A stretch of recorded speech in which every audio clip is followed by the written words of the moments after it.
ସମୁଦ୍ର କୂଳକୁ ଆପଣ ପହଞ୍ଚିଲା ପରେ ଆପଣ ପ୍ରଥମେ ସମୁଦ୍ରର ଗର୍ଜନ ଶୁଣିବେ। ଏଇଟା ସମସ୍ତେ ଶୁଣନ୍ତି, ଆପଣ ବି ଶୁଣିଥିବେ।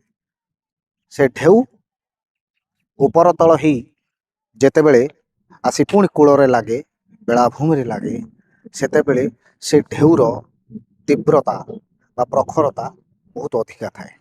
ଆପଣ ସମୁଦ୍ରର ଗର୍ଜନ ଯେତିକି କୂଳରେ ଶୁଣୁଛନ୍ତି, ସମୁଦ୍ରର ଗର୍ଜନ ଆପଣ ମଝି ସମୁଦ୍ରରେ ପାଇବେ ନାହିଁ। ଆପଣ କେବେ ଫିଲ୍ କରିବେ, କେବେ ଯାଇଥିବେ ଯଦି ଜାଣିବେ। ସମୁଦ୍ରର ମଝି ସମୁଦ୍ର ସବୁବେଳେ ସ୍ଥିର ଥାଏ, ଆଉ ସେ ବେଶୀ ଢେଉ ସୃଷ୍ଟି କରେ ନାହିଁ।